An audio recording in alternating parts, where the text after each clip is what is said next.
Hey y'all, welcome. If you're new, welcome back. If you're not new, either way, I'm excited to have you here.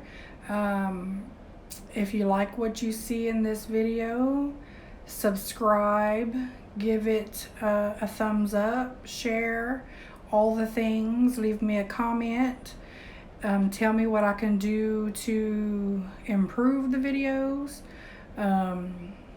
Me personally, I like to watch videos that have voiceovers or, talking during the video rather than the ones that play music. But I just can't seem to come up with enough to say to myself for 40 minutes or however long a video might be. So I do tend to talk a little bit, play some music, talk a little bit, play some music, but I'm really trying to do better with that.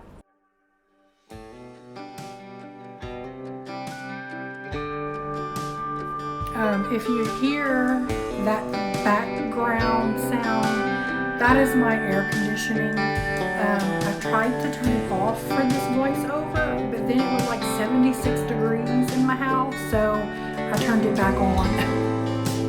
So here we are with another week's worth of what's for supper.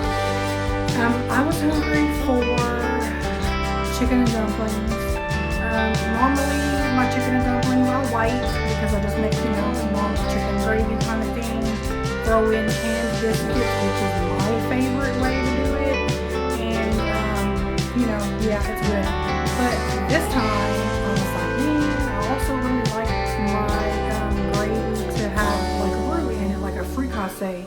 So I made a chicken fricassee. And then I didn't have canned biscuits, so I did have Bisquick. So I made I think I might have doubled the recipe for the dumplings on the back of the box because quite honestly, when I make this, I don't even eat the rice and gravy. I just eat the dumplings and the meat. So you see how dark it is and like that chunk of wood is still not dissolved yet. Yeah, so that's what I did this time. I didn't just leave it. Yep, that's been pretty good. Here I am making the dumplings, and even though this is not my preferred way to do it, they really came out pretty good. I think next time though, I won't double the recipe because it really ended up being a lot. It filled my pot, and if there's too much going on in there, there's not room for them to cook. And I honestly, they really would need to be smaller also, but I didn't feel like scooping them by spoon or anything like that. Like the canned biscuits, I will cut each biscuit or break each biscuit into 4. So, that's pretty small. And then they'll puff up as they cook. These will go in already pretty big, so they're not huge.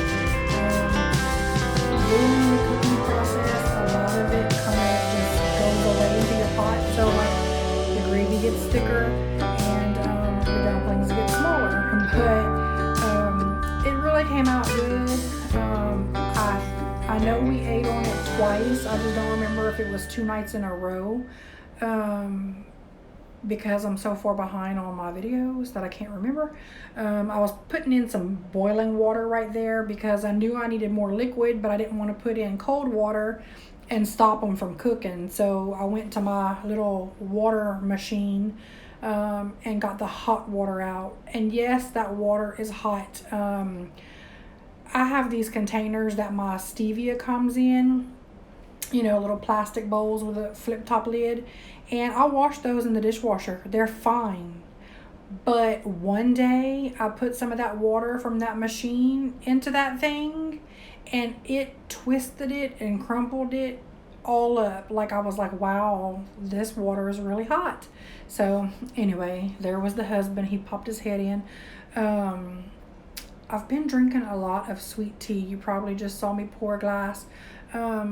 I love tea, but I am diabetic, so the sugar is just not good. But normally when I make my own tea, I don't use sugar, but because I made, you know, a gallon for everybody, I did use real sugar, and I was just drinking it up because it just tasted so good. Y'all notice how sometimes my videos jump? That's because my floors are, like, I don't know how to explain what I mean. They're solid floors, but when bigger people walk by the camera, like say me and my son that was just in here, it bounces around the tripod. Like if I'm on a tripod, I'm not always on a tripod. Sometimes I'm on the counter, on a stool or whatever, but you get what I'm saying. When you see that jumping around, that's because somebody probably ran by or walked by and shook up my little tripod. So anyway, here we are making up some macaroni. Like I have to make macaroni nearly every night of the week because my kids don't like vegetables, man. Oh, this is that hot, like spicy Cheetos, or I don't know. I didn't eat that crap. This is orzo. I love orzo with just some butter and black pepper. It looks like rice, but it's a noodle. Anyway, that's what I had because, like I said, I didn't want the rice.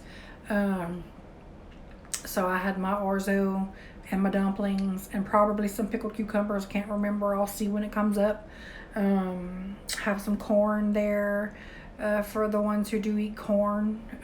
See them dumplings, how good they look. Like, I don't know. I love me some chicken and dumplings, y'all. Again, I prefer the ones straight from the can, the biscuits, but I didn't have any, so I had to make some biscuit dumpling mix, and well, it got eaten. And okay, that's, I don't know, that's my plate. I don't know who that first plate was for. But this is mine. I think the first one was probably for my husband. We eat on glass plates usually, quite honestly. Everybody else gets paper or styrofoam. It's just, y'all, I'm tired. That's just all I can say. I'm tired. Okay, Tuesday, we did have the leftover chicken and dumplings. I couldn't remember if we had it 2 nights in a row or if we had something else and then went back to it. I figure if I skip a night or two, then it doesn't seem like it's leftovers. It just seems like it's another meal. That's probably ridiculous, but that's how my mind works. So if I cook a lot on one night and then I cook a lot of something else on another night and then like maybe a third night, when we come back around to those leftovers from earlier in the week, it just feels like, one, a new meal, that two, I didn't have to cook because, you know, cook once, eat twice kind of thing. And then if there's still some left, I throw it in the freezer for another time. This is some oven s'mores. I saw this on Facebook. It was an ad, and what it was I think they did it on a campfire in like a cast iron skillet. Obviously, I'm not camping, so I did it in my oven. You layer your chocolate and your marshmallows and you bake it until it melts. Then you dip it with the graham crackers. It was really good. I did have to throw away probably about half of it because it didn't go over as well as I thought it would, surprisingly.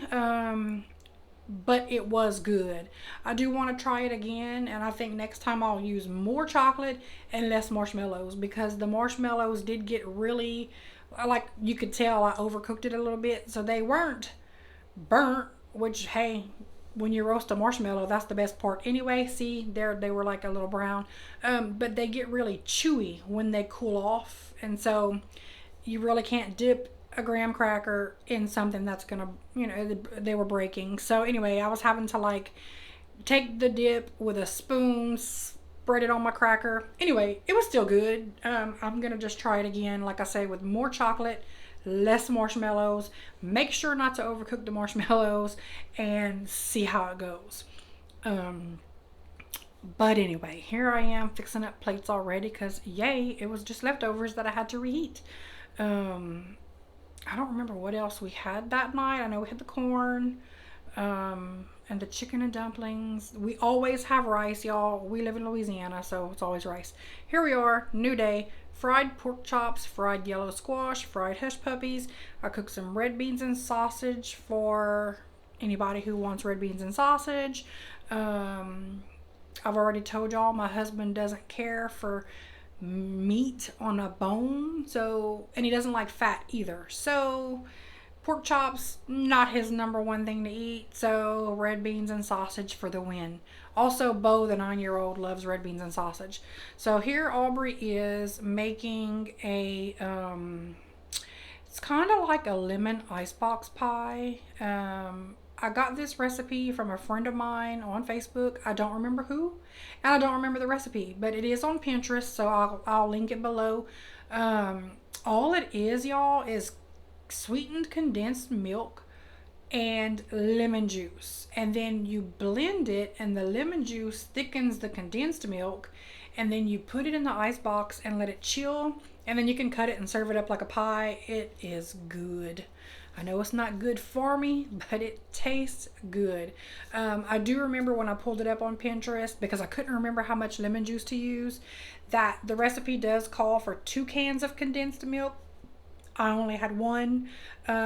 We still ate it, but yeah, it was just condensed milk, lemon juice, and you can use key lime juice, because I've done that before too. And a graham cracker crust, and c'est bon.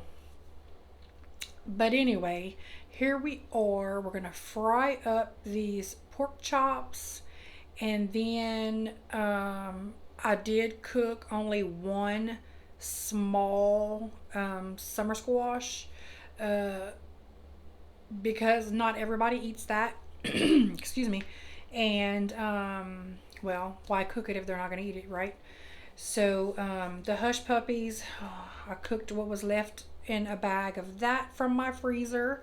And then I cooked the red beans in, I was just putting a little bit of heavy cream to, wet the pork chops. I don't do that every time. I actually hardly ever do that, but I thought, well, let me add a little bit more liquid to these pork chops so my flour can hang on. I've said this before in a cooking video. Whenever I am frying food, I season the meat and I also season the batter, because if you don't, your meat will not taste like you've seasoned it. The flour just kind of takes over that, and then you got, some bland meat. But it doesn't matter. Every time I do this, I season the heck out of it. Like, you can see the seasoning on the meat, you can see the seasoning in the flour, and it's still not hot enough or seasoned enough for me, but whatever. That honey Dijon or whatever it was, that is some sugar-free salad dressing, but I didn't fry all of the pork chops, so I decided to go ahead and just put them in a Ziploc bag with that bottle of honey Dijon dressing, and I popped it back in the freezer, and then we'll cook that one day on the grill. I did throw in some seasonings with it, obviously, always Creole seasoning, garlic powder, onion powder, sometimes red pepper, and I did throw some ground ginger in there. But yeah, I threw it back in the freezer, and I think that will be good, like on the grill maybe, or even just baked in the oven or whatever. But anyway, the red beans and sausage, which you haven't really seen any of that yet, the way that I do that in the Instant Pot is I cook my beans first. I don't season them, because in my experience, adding seasoning, especially salt, makes them harder. Like, they have to cook for longer to break down, so that they cook and they're not hard. So I throw my beans. I had a 2-pound bag of red beans. So I put, I think it was 4 cups of water. You can use stock if you want to, but I didn't have any. I never buy stock unless it's for a specific recipe that I come across. And like, last night or the night before, when you saw me doing the chicken nuggets, the chicken dumplings, I did use some chicken stock that I had left over in my ice box from a previous recipe. I never cook, I never buy the stuff. But if you have it, by all means, use it. I just use water because the flavor is going to be there anyway when you cook your beans and then, season them, and then the sausage. Now, you could maybe throw your sausage in at the beginning. I don't like that. Because to me it overcooks the sausage. This is my little yellow summer squash. I just peeled it, sliced it, like I cut it in half and then sliced it, made it into some like little half circles. I really like mine crispy, so I don't like them thick and I don't like them too big. The smaller the area, the more crispy surface there is. But anyway, the red beans, cook them in the Instant Pot in 4 cups of liquid. And I might have done more than 4 because I always have to go back to the recipe on Pinterest just to see how long to cook it. And I feel like it was 4 cups for 1 pound. So I think I did double it to the 8 cups. But you cook it for like 15 minutes. That's it. Then because I was doing other stuff, I did let it like natural release for a while, and then I let the pressure out, checked the bean, completely cooked. So then I I seasoned them really good. And then over here you see I have my daughter Haley doing the sausage. I was like, look, come fry up this sausage for me so we can throw this into the pot of red beans, and we'll do like 5 minutes real quick and it'll be done. And that's what we did. Now granted, if you cook your red beans on the stove nice and slow for a few hours, I also like to do that, but on this night I was like, nah, I'm gonna do it in the Instant Pot. But if I do it on the stove, obviously my sausage goes in at the beginning, it cooks all together, the sausage flavor gets all throughout the beans, and it's delicious. But I don't always have hours to cook beans. So there's that. Now, I will say, me and my husband were saying this that night. We were like, man, these beans would be really good with some onions and, bell peppers and whatever. Yes, if I was cooking this for just me and my husband and the older kids, there would be some seasoning blend diced up in there, onions, bell peppers, celery, whatever, some jalapenos. But my 9-year-old Bo, he loves red beans. He loves butter beans. He loves dry beans. But he would turn his nose away if he saw all the veggies in there. Now, what I plan to do next time, because I just did not think about it, is to maybe, like sweat the veggies in a separate pot. Get them really good and cooked down, and then when the beans are completely cooked, take some out, throw it into the food processor with all of my onions and stuff, and then get that really smooth and pour it back into the pot. Not only will it hide those veggies, but the pureed beans will help thicken your gravy. There's the beans, and we're about to dump the sausage in. I love a thick bean juice. Like when I cook it down, I want my bean juice thick, not runny with some beans in it like a soup. So in the recipe on Pinterest, it did say to pull out some beans and puree it, in a food processor or a blender and pour it back in. I never do that because mine comes out thick enough. But in order to be able to try to hide those veggies into the beans next time, I will try that. And if I remember, I will let y'all know how that goes. So here's a picture of my plate. Thursday, leftover red beans and sausage. There ain't nothing wrong with some leftover red beans, but because it was leftovers, I don't have any video for that. So here we are on the next day, and I am making, or should I say Haley is making, fajitas. We were hungry for fajitas, and so you're probably wondering, why is there 3 separate pots? Well, let me tell you why. We love onions and bell peppers in our meat. Two of the kids don't like onions and bell peppers in their meat. My husband, he's weird with meat, so he's not having any chicken. He does like the onions and bell peppers, but not the chicken. So I have a box of, I think it's called Steakums. It's frozen, 100% beef, basically. That it's to make like roast beef sandwiches or something. So it's the first time I ever bought it. We thought it looked really funny in the pack, and because it's like sheets. That's the box. My daughter just stood it up right there. There was enough in that box. It said to make 6 steak sandwiches, but I don't see how that's possible unless, I don't know how that's possible. But anyway, it's just sheets of like not cooked. I think the box said it was formed and shaped, but it is beef meat. There's no other weird stuff in it. Anyway, he did have onions and bell peppers, and we did split some jalapenos up between our 2 pots.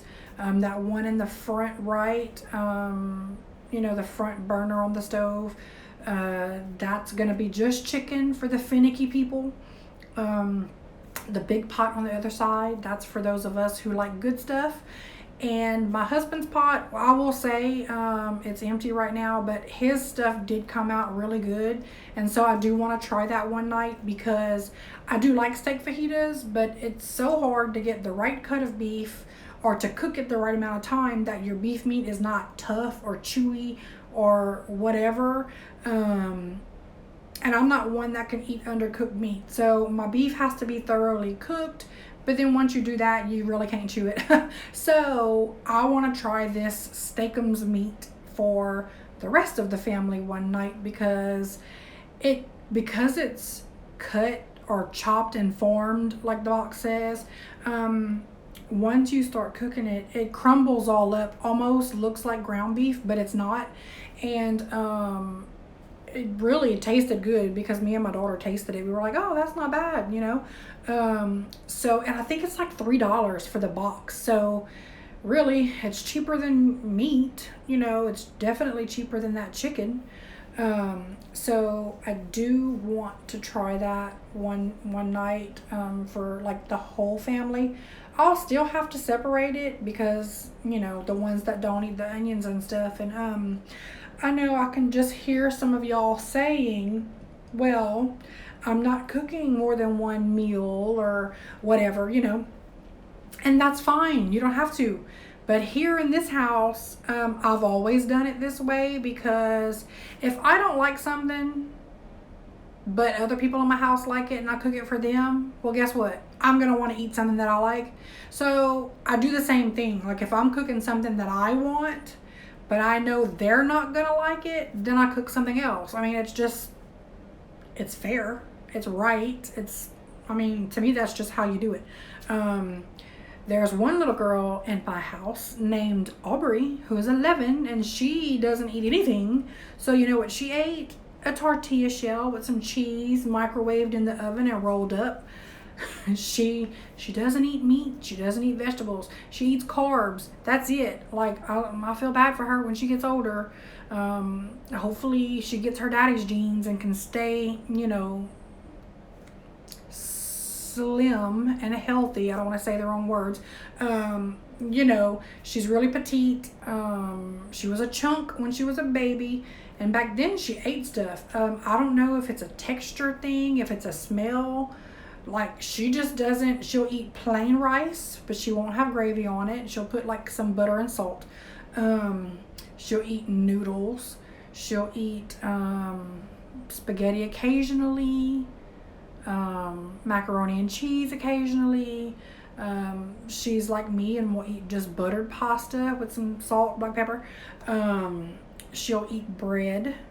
She'll eat tortilla shells. She will eat biscuits and bread, like the baked bread, and pretzels, and that's the kind of stuff she eats. So yeah, I just cater to everybody because I want everybody to be able to eat what they like. And you know, just as much as I do that, there are days that I don't cook at all. And I'm like, you know what? Fend for yourself, because I'm not going in that kitchen today.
Well, y'all, this is going to be the end of this video.